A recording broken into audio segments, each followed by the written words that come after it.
Sure. How are you? Good. How are you? Good. Theo.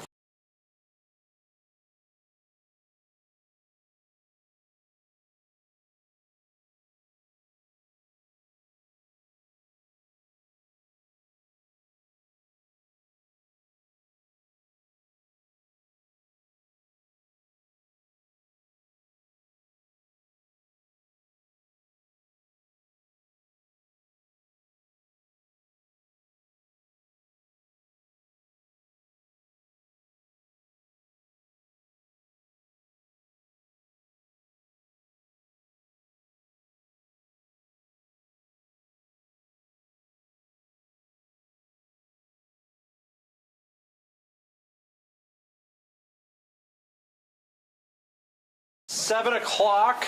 I'll call the 2024 annual meeting of the Taconic and Green Regional School District to order. My name is Oliver Olson. I will be your moderator for this evening. So, a few housekeeping items.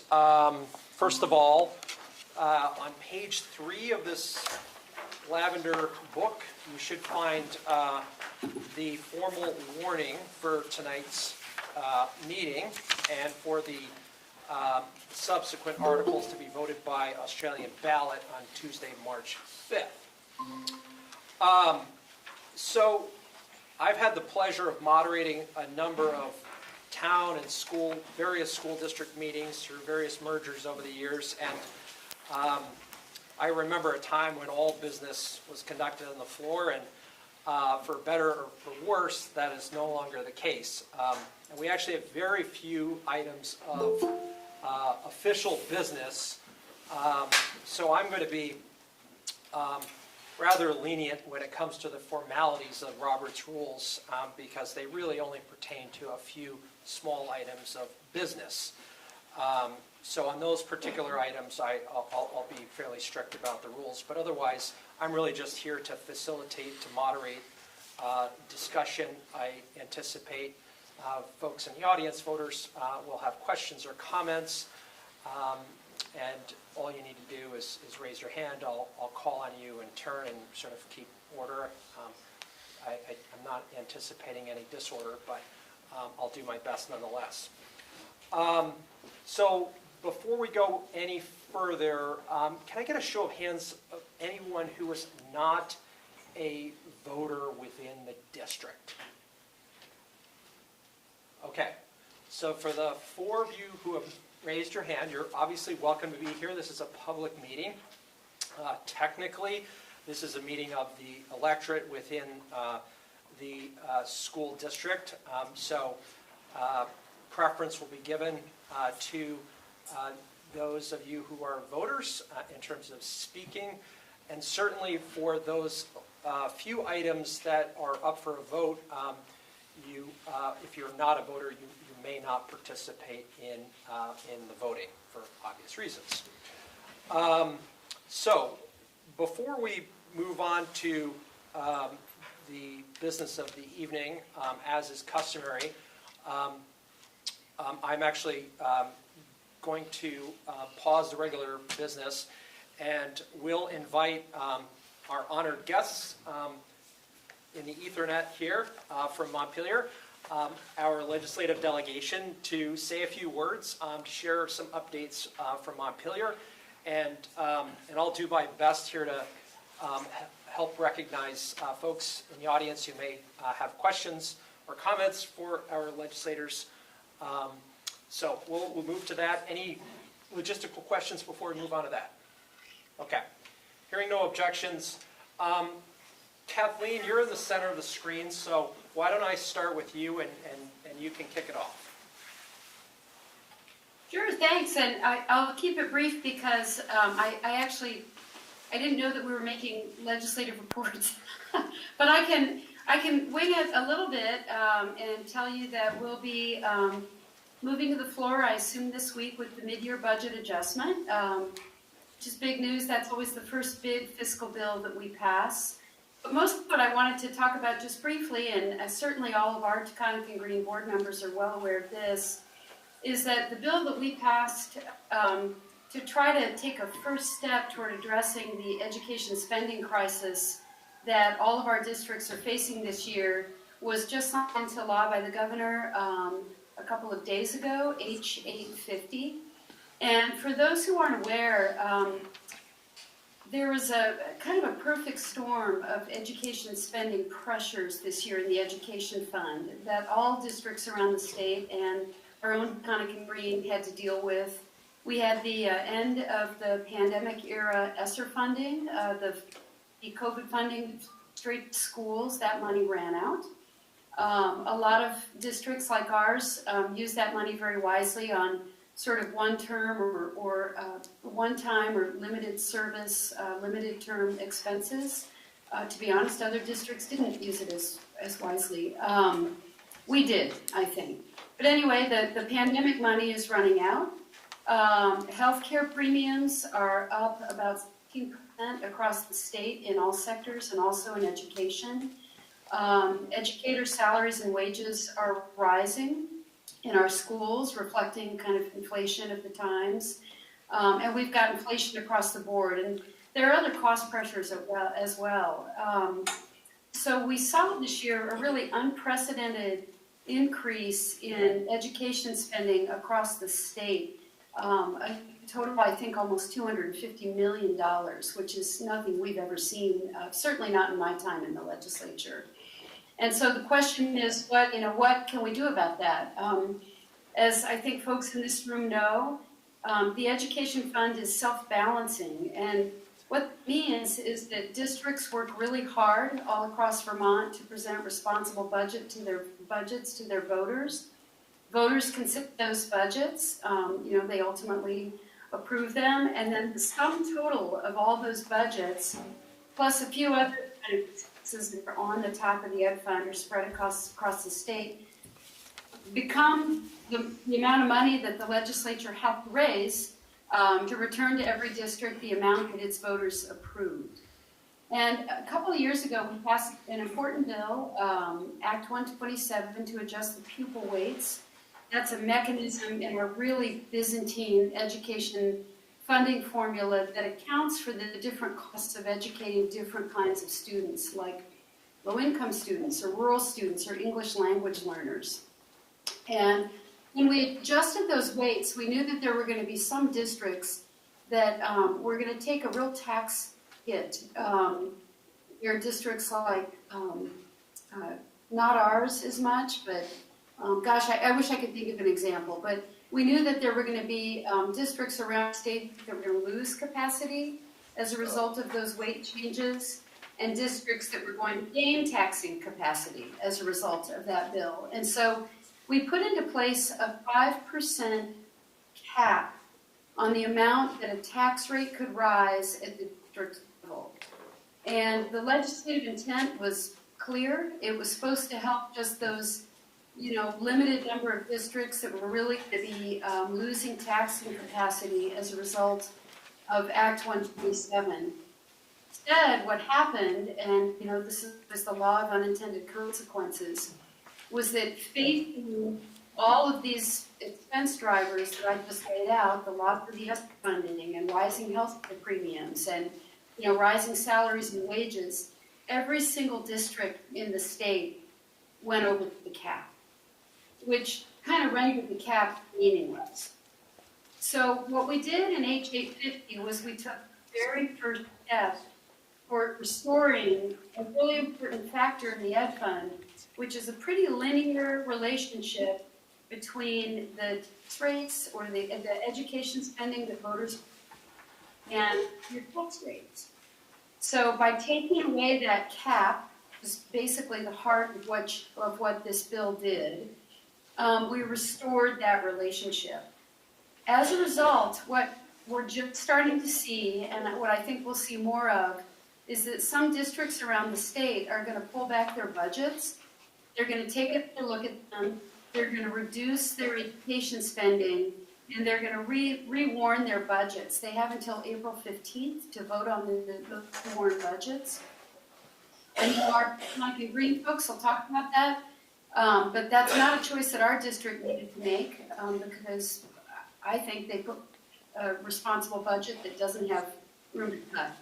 But we're going to start to see other districts around the state pull back their budgets, pull back some spending, and that's going to start to whittle away at the overall size of the ed fund. So that first step is going to bring down property tax rates for all of us. Second step is that now that we've taken away that 5% cap, when the legislature starts to do its work, starting in a couple weeks and then continuing on throughout the end of the session, we'll be able to move all of the levers we usually move to try to bring down tax rates, set the yield at a better rate, and sort of see all those, see the education funding mechanism work as it's supposed to. I think the larger question, and voters all around the state and school boards all around the state and the legislature are going to really have to face, I think, some very hard questions about how we bring down education spending overall as a state going forward. And the reason I say that these are hard choices is that some of the things that we have to think about when we talk about reducing overall spending strike at the heart of a really cherished Vermont tradition, and that is local control. So when you start talking about reducing education spending, you start bringing up really tough things like school consolidations and school closures, mandatory student-teacher ratios, tough calls, right? The other things that I think we need to take a look at as, at the legislative level are things like how we can help schools with school construction. A lot of our school buildings are old, they're aging, they need renovations, they need repairs, but districts are having a really hard time passing bonds to get that work done. And it's been years since the state of Vermont has helped districts with the cost of school infrastructure and capital improvements. So that's one thing that we can take a look at, trying to get a school construction program into place again and see whether we can start moving some of those costs out of the ed fund and out of district budgets.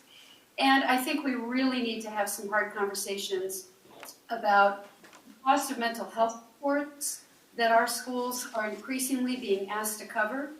Our students need these supports, families need these supports.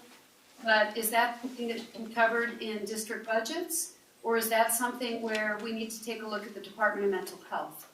And anyway, so I talked more than I meant to. That's what the legislature is doing. That's what we're looking at. I know I've got some of my colleagues on the phone, so I'm sorry I spoke so long, but I felt like I should kick it off with, really an overview of what we can do, what we can't do, and where these conversations can happen this year, how we can help this year, and what the conversations are going to need to look like in the future. Because I think everybody understands we need to get a handle on education spending, and the legislature in some of these areas is going to have to take the lead, and those are going to be tough decisions, and probably some very unpopular decisions as well. Thank you, Kathleen. So Kelly, then Mike, and Seth, you can bring us home, and then we'll take a few questions if there are any.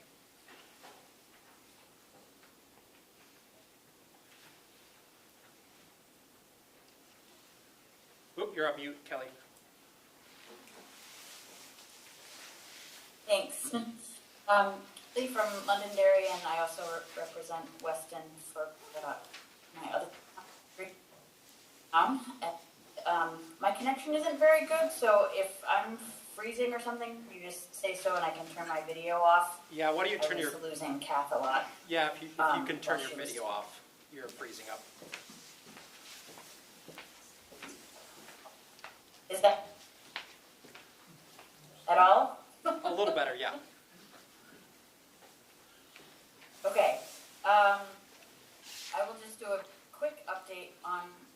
one thing that's sort of tied to schools, but something that I have been working on for the last couple of years, and that is the after-school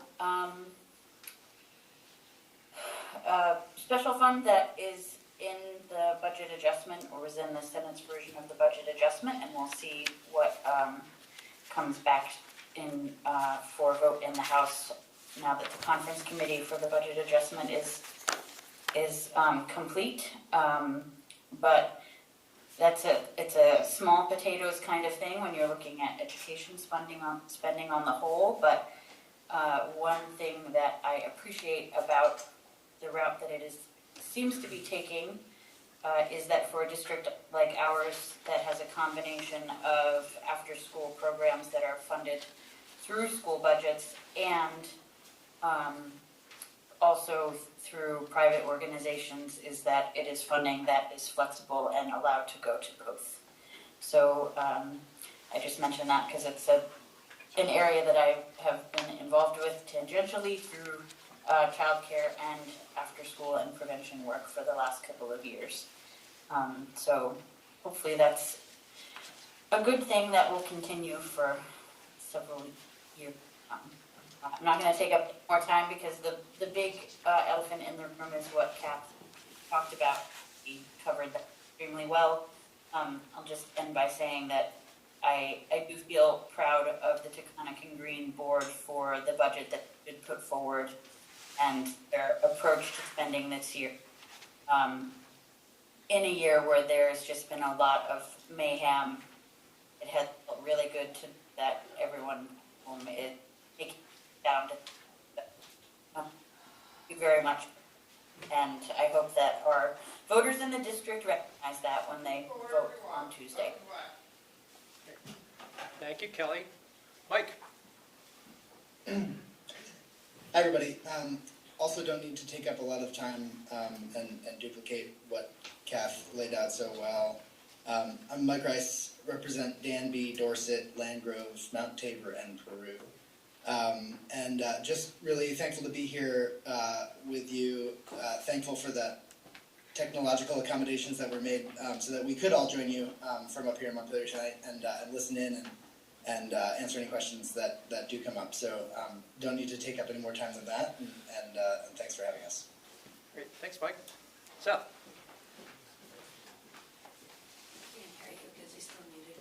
Oh.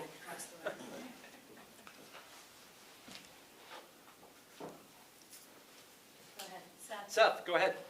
Oh, okay. I actually have, I will say I actually have nothing to add. I think Kathleen did a masterful job. And then Kelly sort of alluded to the other thing going on. And the after-school program has really become kind of a proxy for the independent school battle that is an ongoing issue here, but we won't go into that tonight. But I think, again, Kathleen, I don't know how to add to what Kathleen and Kelly said, so I'm with Mike, I'll keep it short and really just came to listen.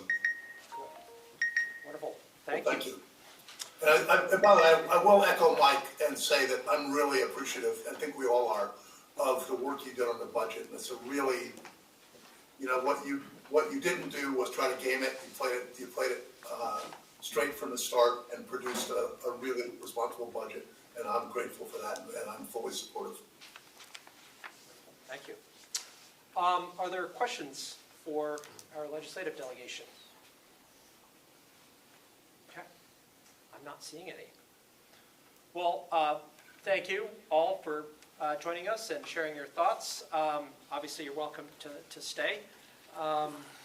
So I neglected at the beginning to ask the board to introduce themselves. So, Jim, if you would kick us off and just go around the table. Okay, Jim Salzgiver, member of the Taconic and Green. I'm also chair of the Bennington-Rutland Supervisory Union, and I'm from Dorset. Sandy Pinsnall, Dorset Town Clerk, and the Taconic and Green School District Clerk. Randy Lowe, Superintendent for the Bennington-Rutland Supervisory Union. Bill Warren, Director of Finance for the BRCU. Herb Ogden from Mount Tabor, I'm the chair of the Taconic and Green Board. Dick Dale,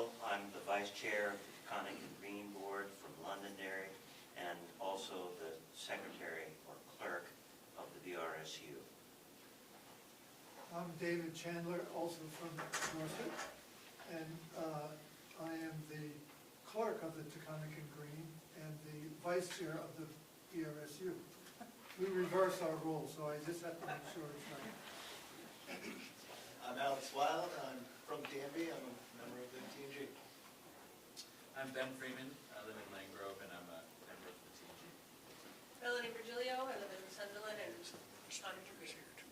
Suzanne Pintorski, Danby, also Taconic and Green. Lindsay Ralph, Danby, Taconic and Green, and I'm also a member of the VRSU. John Wilson, board member, and I live in Manchester. Andy Dahlstrom, I'm from Peru, and I'm in my first year on the board. Excellent. And we have a few leaders from our member schools in attendance, if you wouldn't mind introducing yourselves.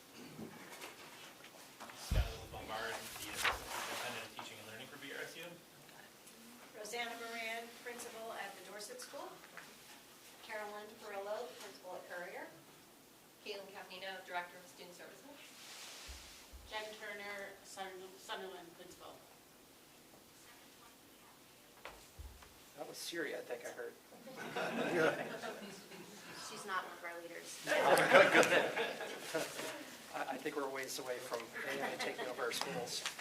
So with that, we'll move on to the formal business of the evening. So the first item to be acted upon is Article 1, which is to elect a moderator to serve from July 1st, 2024 through June 30th, 2025. So you're still stuck with me until July 1st of this year.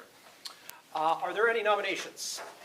Mr. Dale. I move that Oliver Olson be elected moderator to serve from July 1st, 2024 to June 30th, 2025.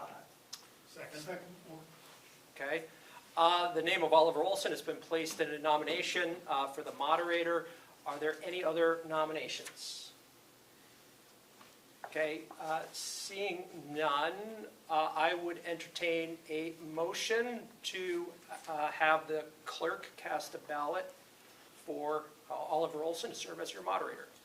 I move the nominations be closed and that the clerk be empowered to cast one ballot. Is there a second? Second. Okay, it's been seconded by Mr. Ogden. So to restate the motion is to close nominations for the position of moderator and to direct the clerk to cast a single ballot for Oliver Olson for moderator. All those in favor, please signify by saying aye. Aye. And those opposed, nay. The ayes appear to have it, the ayes do have it, and you have elected Oliver Olson as your moderator for next year. Article number 2 is to elect a school district clerk to serve from July 1st of 2024 to June 30th, 2025. Mr. Dale.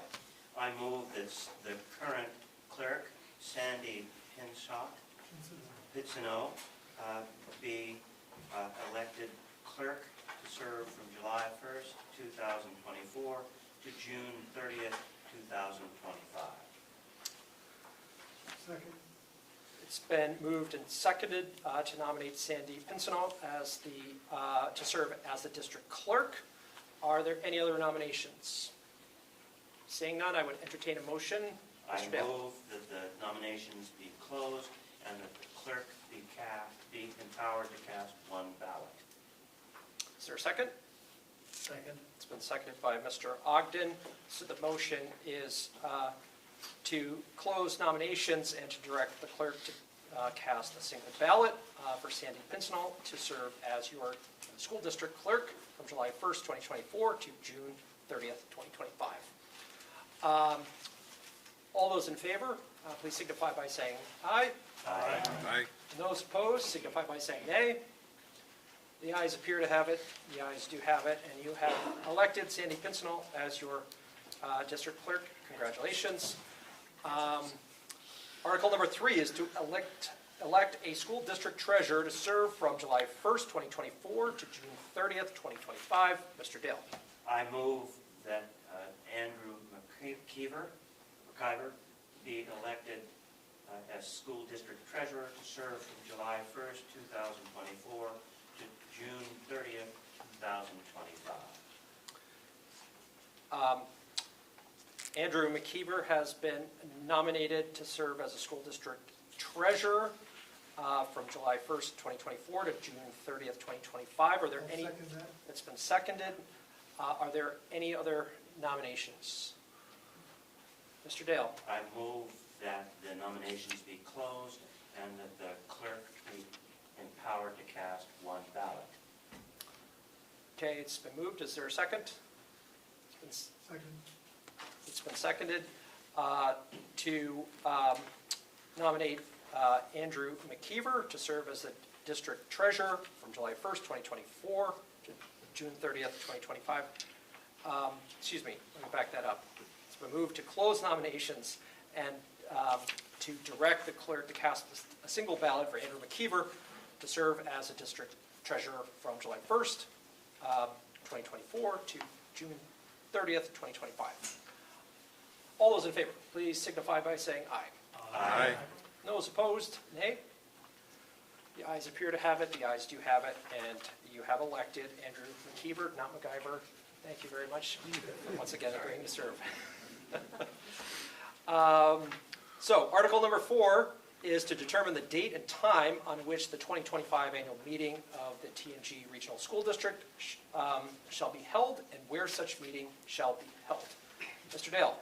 I move that the annual meeting be scheduled for 2/25/2025 at the Floodbrook School at 7 p.m. Second. Okay, it's been moved and seconded to host the 2025 annual meeting on February 25th, 2025 at Floodbrook Elementary School in Londonderry. Any discussion? Any questions? We're all clear on that? All right. All those in favor, please signify by saying aye. Aye. All those opposed, signify by saying no, nay. The ayes appear to have it. The ayes do have it, and you have set the date and time for next year's annual meeting. So, with that, next up is Article 5, but absent objection, I think what I will do instead, I'm going to change up the order. I see the heads of school from both Burn Burton and Long Trail here. So on Article number 10, which is actually an Australian ballot item, we have historically used this time for the heads of school to provide a brief update, and then we'll return to Article number 5. Any objection to that? Okay, Mr. Tashton. Mr. Igo. You want to start? I don't know what you're going to say, so. It depends on what you say. Yeah, okay. I'll say nice things. Hi, everyone. Thank you, Mr. Moderator. This thing, this is a very tall podium, too. Do I look short, Andrew? Okay, good. Thank you all for being here in this annual tradition and Vermont tradition of town meetings. It's one of the many things that I love about this community. I'll give a brief overview on Burn Burton. A lot of it, I think, is pretty well known. But I just looked at the book, and there are 553 Taconic and Green School District students at Burn Burton Academy right now. And overall, we have about 770 students. So the Taconic and Green is a very important part of Burn Burton, and I will say that we hope and strive to be a very important part of every one of the Taconic and Green towns. I also want to say that we've been working in close partnership with the BRSU and our local elementary schools for years. And over the past few months, we've been working on a particular initiative to protect this unique and I think we all agree, powerful system of education where you have a range of public schools and independent schools offering I think, unparalleled opportunities for kids to learn and grow. And so I'm really grateful, and I want to give a shout out to Superintendent Randy Lowe, to Jim Salzgiver, Herb Ogden, David Chandler, Mel Virgilio has been part of those discussions, and my colleague Colin Igo from Long Trail School. I think they've been productive, and I think they're putting us in a better place to protect this gem of an educational system that we have. In terms of Burn Burton Academy, I will give a quick overview. We offer over 170 courses of study. We have 17 sports teams, different sports, 46 interscholastic athletic teams. So 17 sports, but we have varsity and sub-varsity teams, often 2 sub-varsity teams, so that more and more kids get to participate athletically. We have, as you know, an incredibly diverse student body that reflects the diversity of this community. Roughly 120 to 130 students per year are supported by what we call our Student Accessibility Services Department, traditionally known as a special education department. But students who need extra support get extra support. In addition, we have over 200 students in our Student Success Program, which is specifically geared for kids aspiring to be the first in their family to go to college. We have a Target program located, it's an alternative education program located on Richville Road. So it's remote from the campus, it's in a much smaller facility, and there are anywhere from 18 to 22 students at a given time getting education in a close-knit, highly personalized, supportive setting, which is what those students need at that time. We're really proud of our so-called extracurricular activities, our performing arts, our music programs. We don't think of them as extracurricular. We think of them as very much a part of the curriculum, but they are an essential part of a full, broad education. And I, for those of you who are parents, and I happen to be a Burn Burton parent, we care a lot about that, and we think we do well in that area. In terms of economics, you know, I'm going to tell you the reality that any school faces, and that is that our people are both our greatest resource and our highest cost. You know, 70% of our expenses, and I suspect it's the same with Long Trail and the same throughout the district, roughly 70% of our expenses are people, their salaries and benefits. And in order to keep supporting people and being a place that where families can come and live and work at Burn Burton and support themselves, we need to pay people as well as we can all afford. We work hard to be frugal in certain respects, but we can't be cheap when it comes to the essential ingredient of human beings serving our kids. And so that's where the money goes. And, you know, Kathleen James already shared that statewide medical costs are going up 16%. We're trying to manage against that, and we do a good amount of self-insurance to try to manage that cost, but it's still a constant pressure. So the biggest source of pressure that we feel and any school feels is the rising cost to support our people so that they can pay their bills, so they can continue to live and be pillars in the community. And I'm really proud that we have so many teachers with such long tenures. Burn Burton is very much a place where people come and make a career, and that's one of our many great strengths. So to close, you know, our tuition increase, as you'll see in the book, is below 5%, a little bit, not a lot below 5%. And we worked hard to get there by paying attention to costs, by continuing, you know, we work hard to raise money and raise private funds, and we're going to continue to do that. And we're going to continue to strive to be a school that any one of you looks at as a source of pride for our communities. So that's where we are at Burton. And I will say in advance of Colin taking the podium that he's been an incredibly welcome addition to the community. And I think of him, very much as a friend and a colleague and a little bit of a competitor too, which is why we're a tie and he didn't. But listen to what Colin has to say because it's going to be good. So there you go, Colin. Thanks.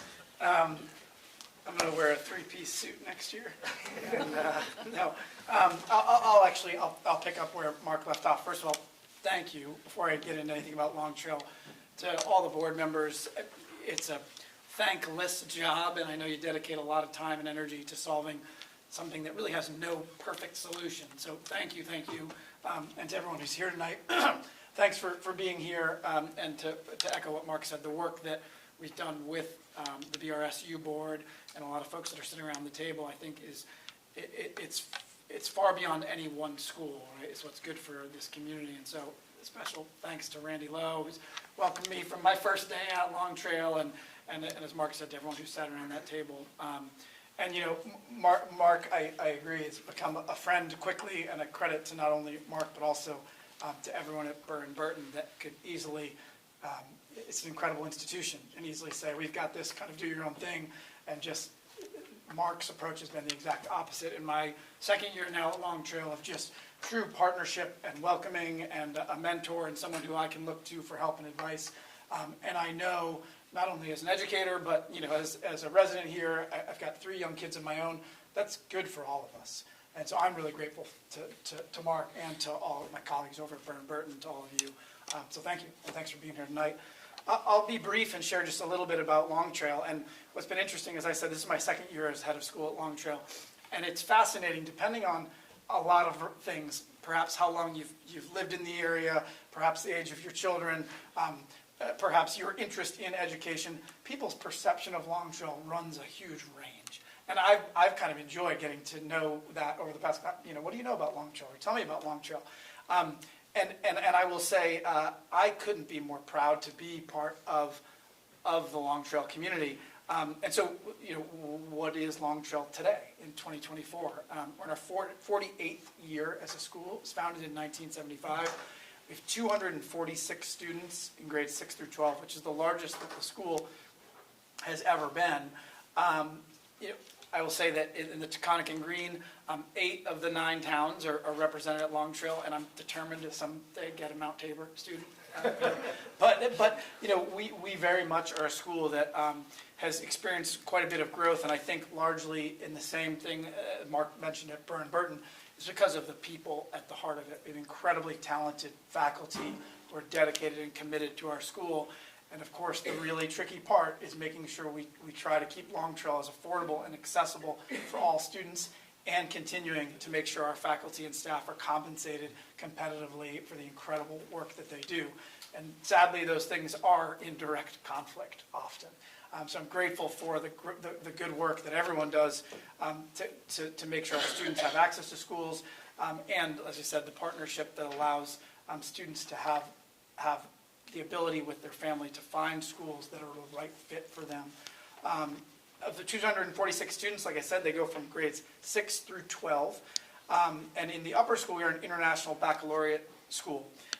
So yes, there's content that students acquire, but really, if you're not familiar with the IB program, it's about making sure students develop skills, mindsets,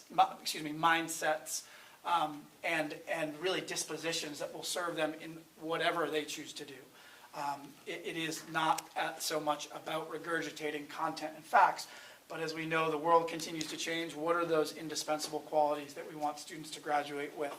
And we work really hard to make sure that students not only acquire those in the classroom, but really in all those robust programming. If you haven't been to the school recently or ever, I would warmly invite you to come visit. We've got great facilities, including a state-of-the-art field house, where this Friday, our girls basketball team will have a playoff game. Come visit and cheer them on. And really, the facilities are also, thanks to many, many people, and I think probably some in this room, who supported our school and been incredible philanthropists that allow us to, again, make sure that we're trying to make the educational program as accessible and affordable to as many students as possible. So I'm incredibly grateful for that. And in all seriousness, I do invite you to come visit. One thing that I hear when I started, you hear a variety of different descriptors for Long Trail. One thing that I've heard is, oh, it's kind of a hidden gem. I love gem, but the last thing we want to be is hidden. Like we're a place that really, we're in the community and for the community and of the community, and we invite you to come visit and learn about the school. And you know, you've got a ballet, well, come use our theater. We have the ballet that performs there, our local ballet. We've got basketball that's being played in the field house and soccer programs and camps and things like that, that we really, it's genuine. We want you to come visit, and we want you to feel that it's not only a resource for the students that attend Long Trail, but for everyone that's in this community. So I thank you very much for being here. Thanks to our local legislators who are doing great work on behalf of all of our schools up in Montpelier, and happy to answer any questions that folks might have. Thank you. Cool. So before I open up to questions, just a reminder, to Article 10, which is shall the voters approve payment of the announced tuition rate of Burton Academy in the amount of $20,966 for the 2024-2025 school year for resident pupils in grades 9 through 12 who attend any approved Vermont independent school. So we sort of take this for granted. It's on the warning every year, but as you know, folks have alluded to, you know, there are very active attempts to undermine that, and there's actually a bill introduced this year that would take that option away from us as voters. So I think it's really important that we understand what it is that we are being asked to vote on, because it is somewhat unique to our district. There are only a few districts in the state that have this particular article. So, are there questions for either Mark or Colin? Yes? I am rather new in this state and this community, so just to clarify that article, you're saying that roughly $21,000 per student is coming out from our taxes that are going to the state. You're getting $21,000 per student from the state for tuition.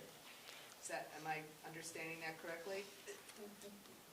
I'll let these guys, I'll try to answer it, and then, so in very rough terms, it's a lot more complicated than that, but in rough terms, that is the essence of it. But Mark or Colin? That's what I was going to say. I mean, that's what we receive on a per pupil basis.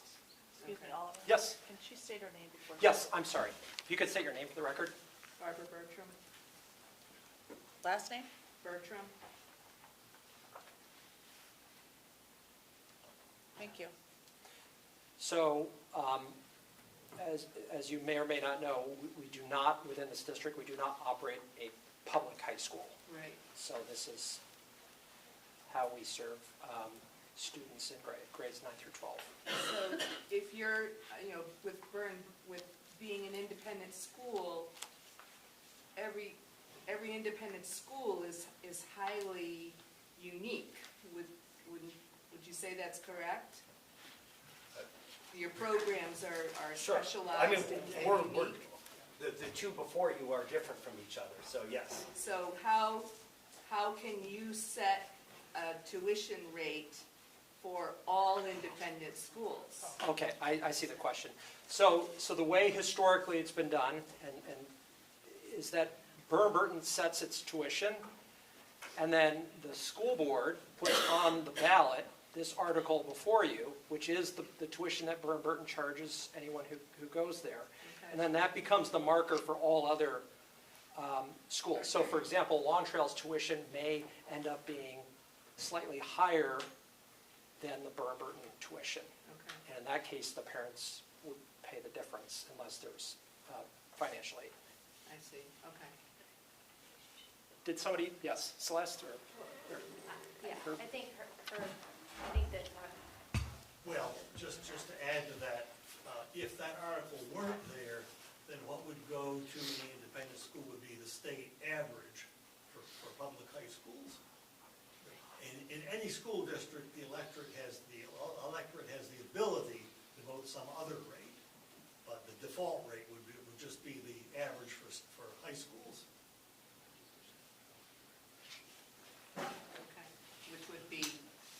substantially less than this, I would assume?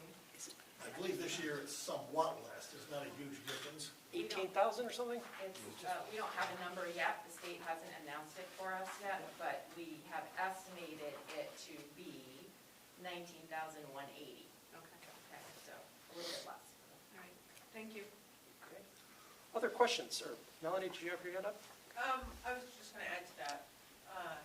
If that doesn't pass, then it means that, all parents of those students are on the, have to cover the difference of the tuition because it's announced by BDA versus what is given from the state. So that would directly out of parents' pockets as opposed to being funded by the tax of the town. So, it used to be that Burton was able to set its tuition and the district would pay it automatically. There was a change in state law, I believe in 1991, if I recall. Yeah, 1991, and as a result of that change, we ended up at the place we're at now. So, good.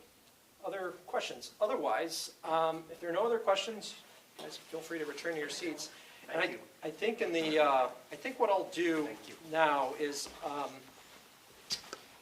Herb and Randy, if it is amenable to you, I think everything else on here, with the exception of Article 15, I think we can consolidate and I can actually turn it over to you, because it's the report of the board and the officers, namely Randy and her staff. But before we do that, maybe I'll just skip down to 15, which is the election of school director positions. And I just want to ask, I don't believe there are any contested races. Okay. And there may even be one, maybe Weston? I can speak to that. Yes. Why do you, Herb, if you could just talk a little bit about Article 15. Sure. I think your ballots are going to have, they should anyway, have two positions for which nobody is listed. One would be for the person who lives in Danby, and with your permission, I'd kind of like to invite Suzanne Kantorski to speak on account of a family medical emergency. She didn't have the time to gather the 60 signatures. She is asking to be elected by write-in, and if it's okay with you, I'd like to have Suzanne introduce herself. I was put on the spot there. Hi, I'm Suzanne Kantorski. I'm from Danby. I've been serving this position for a couple of years now. I was appointed, but would like to serve this next term. But as Herb pointed out, due to a family emergency, I was unable to collect the, I think it's 60 signatures in town to get my name appropriately put on the ballot. And so now I will be requesting write-in. I'll be hopefully posting something about that on Front Porch Forum, also because Danby uses that. But of course, you can vote for me from any town, and I'll just make sure, as Dick Dale had pointed out, that my name is spelled correctly, and of course, that's not an easy one, so I will make sure to have that out if, in case you could write me in, that would be great. So thank you very much. Excellent. And when in doubt, the ether does not win.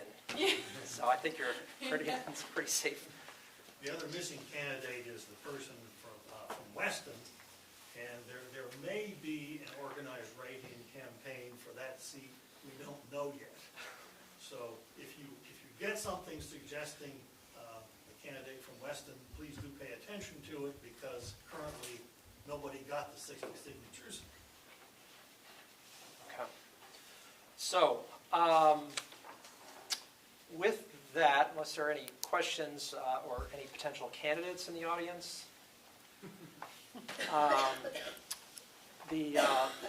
for those of you who have not run for office, I highly recommend the dump as a location to gather signatures.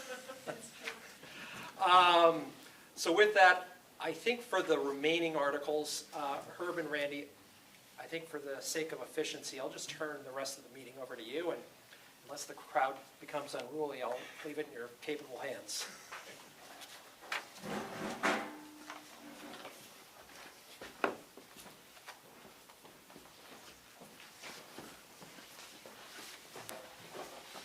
Thank you, Oliver. I'm Herb Ogden. I'm the chair of the Taconic and Green Board.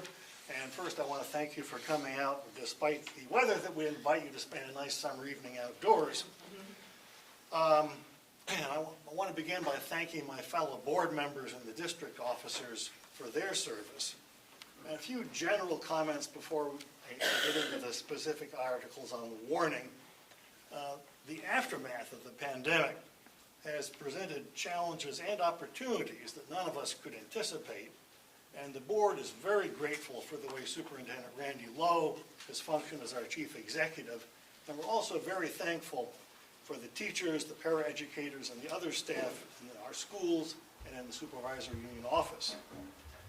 As you can see from the annual report, we still suffer from a shortage of teachers and aides. This is not unique in Vermont, but that doesn't make it any better for our schools. If you know teachers who might want to move here, or brand new teachers who might want to start here, please encourage them. We may need them. As you can see from this year's report, some positions are still not filled, and some of those we hope to fill, others we've simply given up on. Granted, having unfilled positions has allowed us to save some money, but operating shorthanded is not good for our students. I hope some of you had a chance to visit the tables we had beginning at 6:30, especially the one on the middle school proposal. And I imagine the folks who were there would be willing to stay after the meeting is adjourned and talk further if any of you have any questions about any of these topics here. Just a couple of explanations. Article 4, we wanted you to vote, and you did, to have the next meeting at Floodbrook School because we rotate the location of the meetings, and Floodbrook is the one that has gone the longest without having the annual meeting there as far as we could figure out. Article 8 is a simple routine article regarding borrowing. What it does is it tides us over until the tax payments hit our treasury.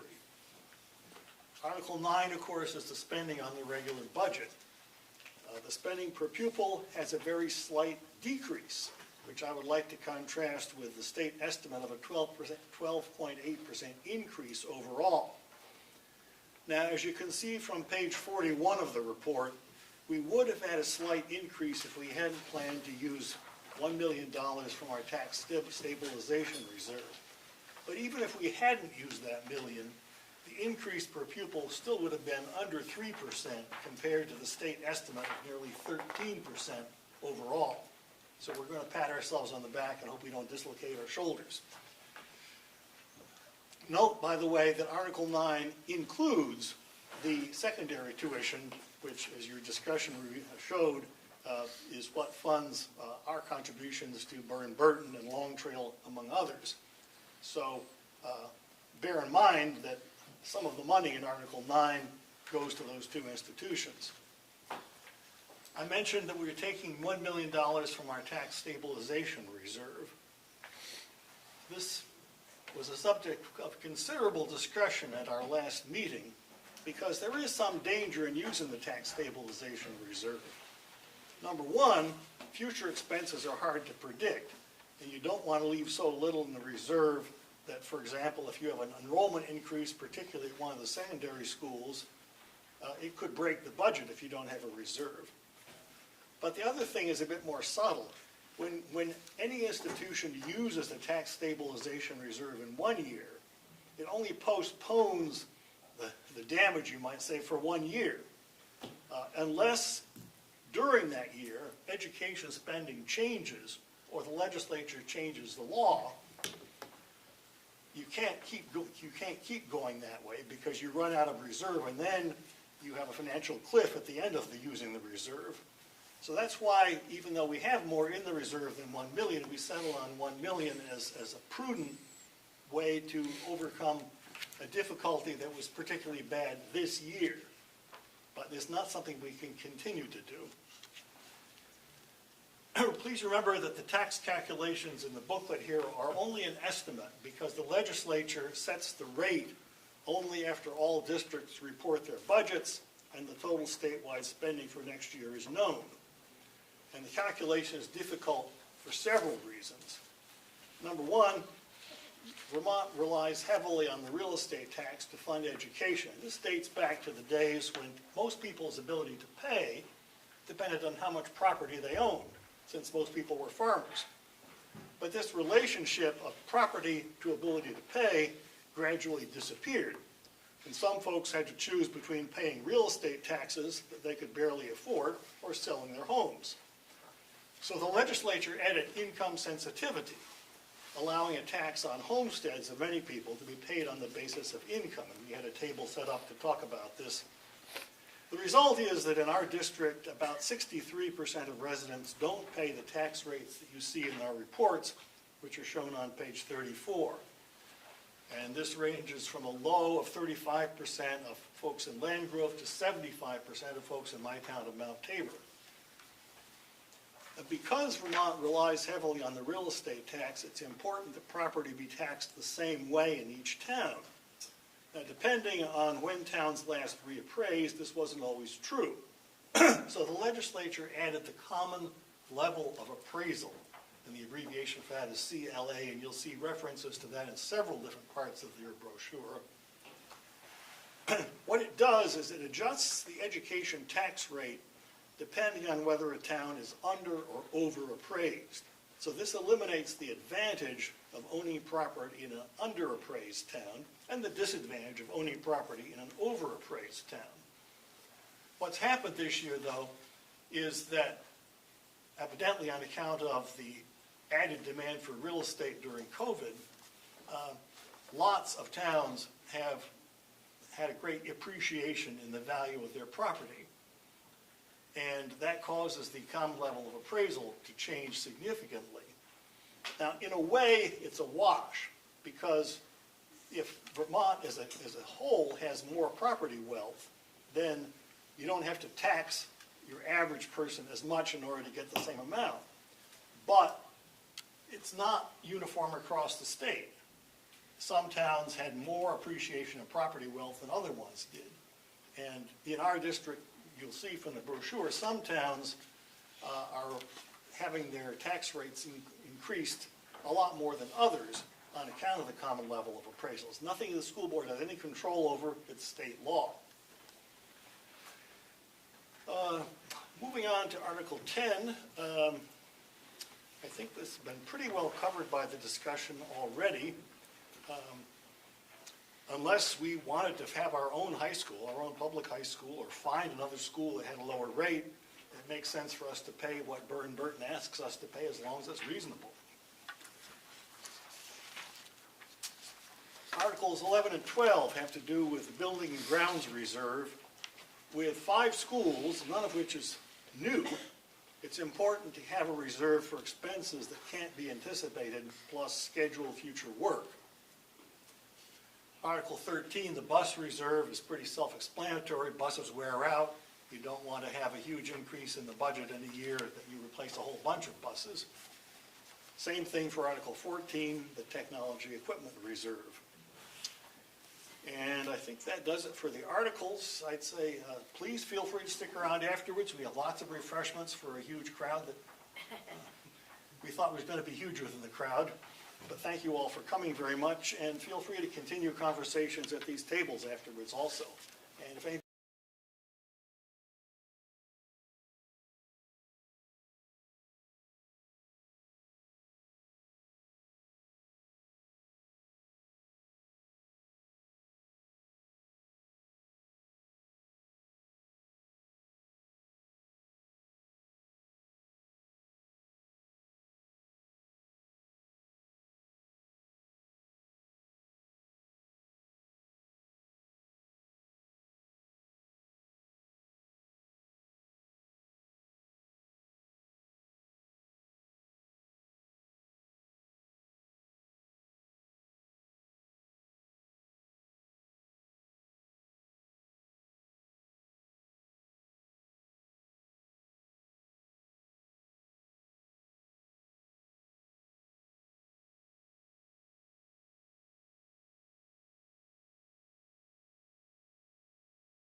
No, Katie, no, no, no, yeah. no, no. 2.6% increase in education spending per pupil.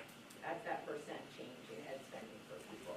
So the budget is going up a certain percentage based on the change in the budget and how much the budget was last year. That's 1%. This is a percentage change in the per pupil spending.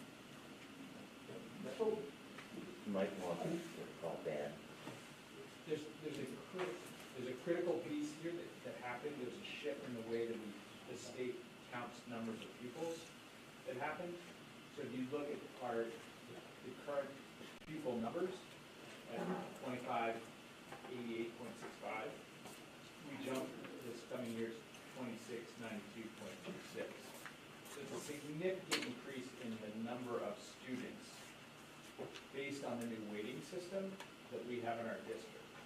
So we actually, we're boosting our number of students, so that makes, even though our budget is increasing by 5%, because our student population, our theoretical student population is increasing that much more, our per pupil spending is not increasing as much.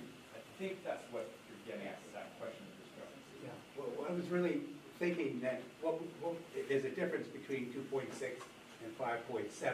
So what is the rest of the amount being spent on? Administration? Yeah. Sue can correct me, but when we refer to the budget, that's all the money that we spend. But because of the way the law reads, education spending isn't the same thing as the budget. And education spending per pupil is not the same thing as the budget. So education spending per pupil as it's presented here is just to show the per pupil change from one year to another that is used to set the tax rate. It's not about how much we're spending on a student, because as the count that we're talking about here is not actually the number of students enrolled in our district. It's actually the count from statute, long-term weighted membership count. It's a 2-year average with lots of weights added to it. So if you think about how many kids we have district-wide, ADM, I'm just going to throw it out there, it's around 1,600. It's in here in another question. I can point it out to you later.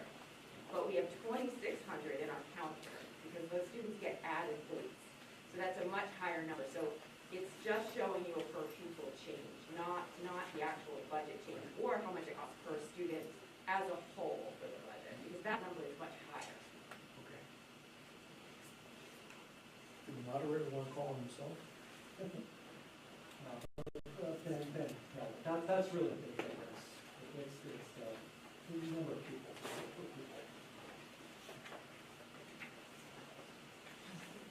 Any other questions or comments?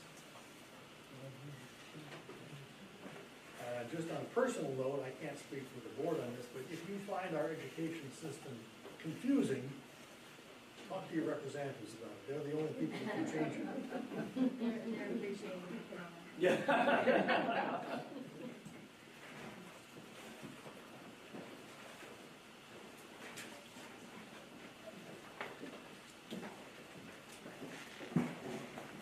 I wasn't entirely prepared to share anything. I could turn it over to my esteemed leadership team over here.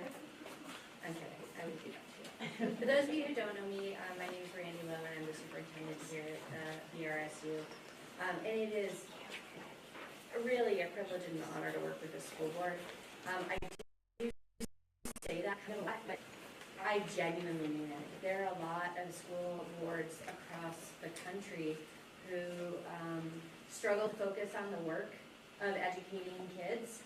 And their motto since they began has been all our kids are all our kids, and they really, really operate from that place of inclusivity of all. It's not 9 towns and I'm representing my town and all I care about are the kids that go to the school in my town. It is about all of our kids, and it's pretty remarkable. So I really want to thank you, and well, I did give them a little bit of a hard time. We do have an amazing central office team and leadership team and teachers and staff.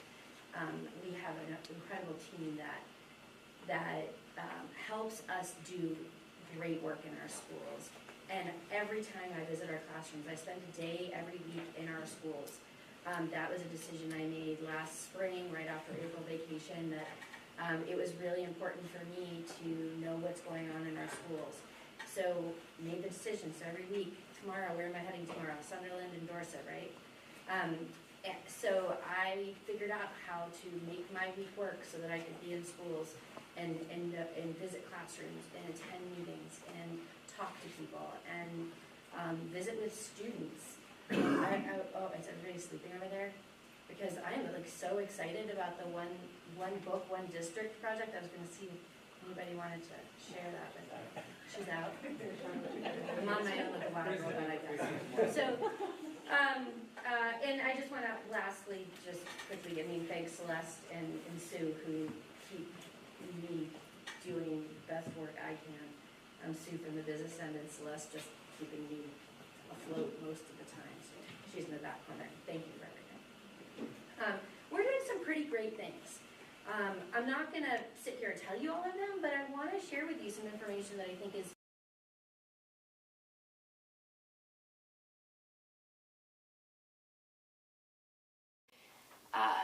I'm going to start with JISP, I think.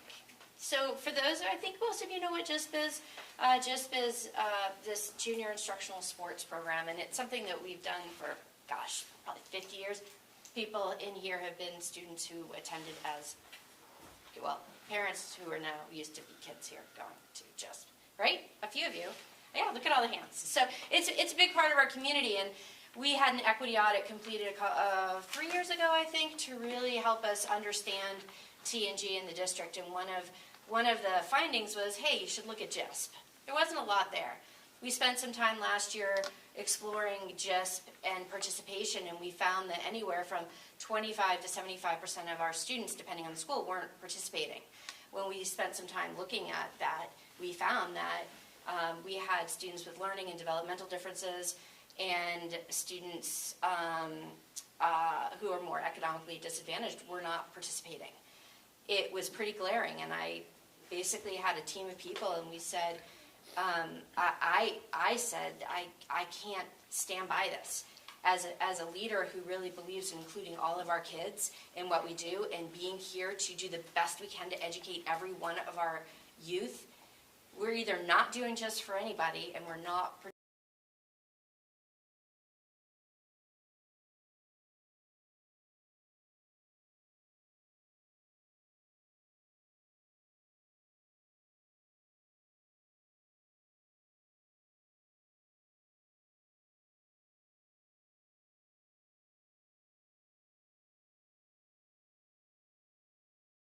at Bromley, at the Art Center, at Riley Rink, at GNAT. GNAT's here.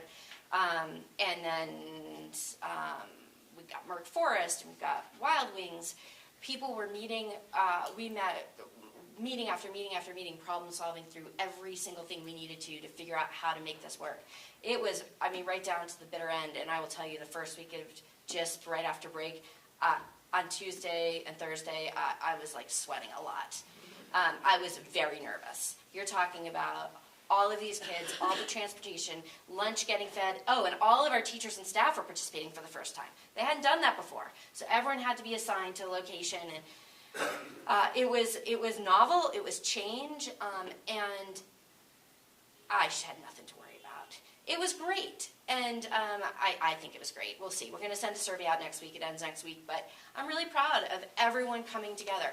The feedback I've heard from parents and from teachers and staff and leaders, I think everyone was kind of nervous, but it's very cool to be making decisions for the children and families in our community that make sure everyone is included.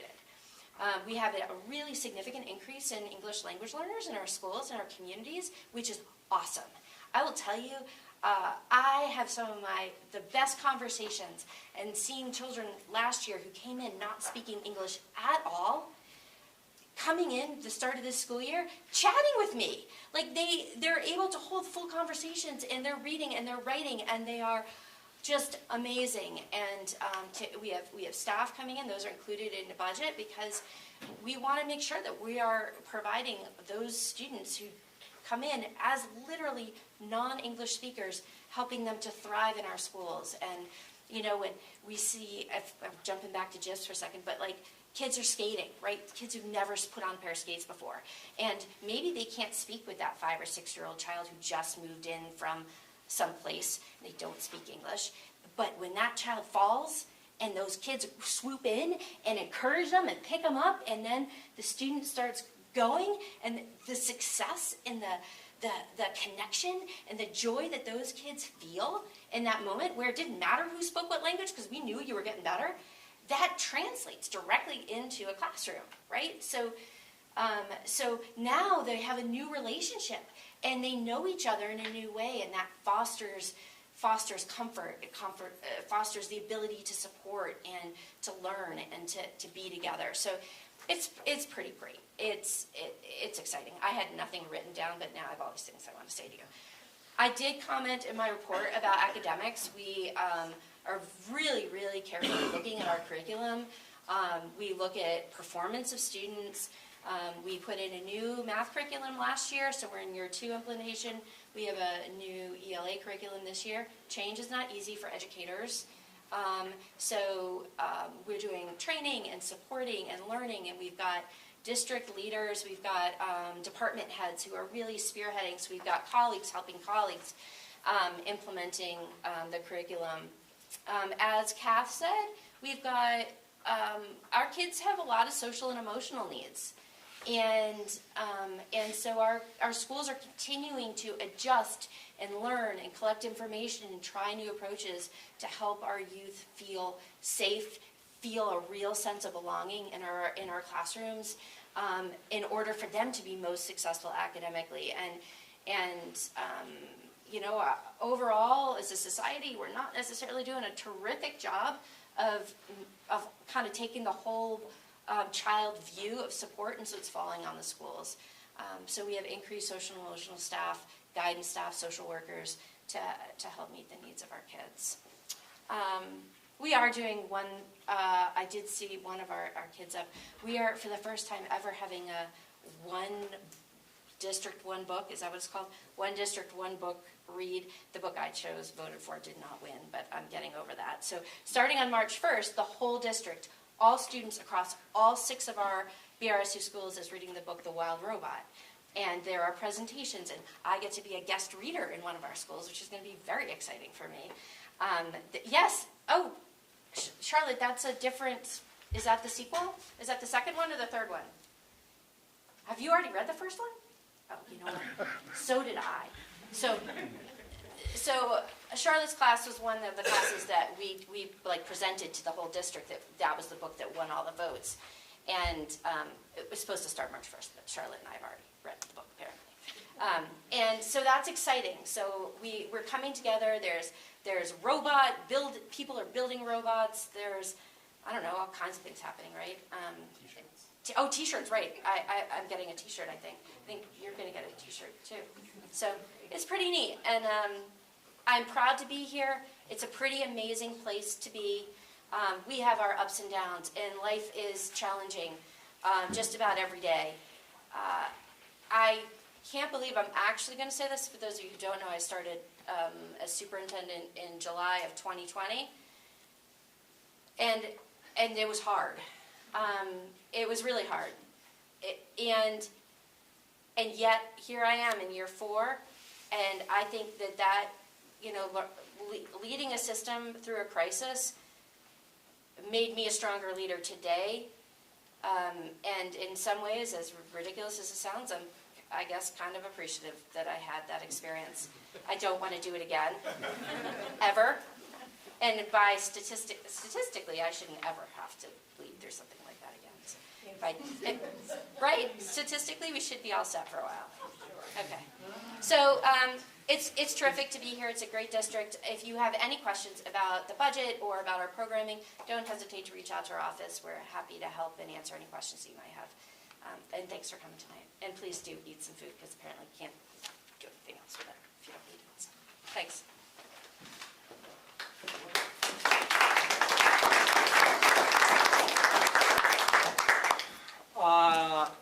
Any questions from the audience? Okay. I think there's only one official item of business remaining. Move for adjournment.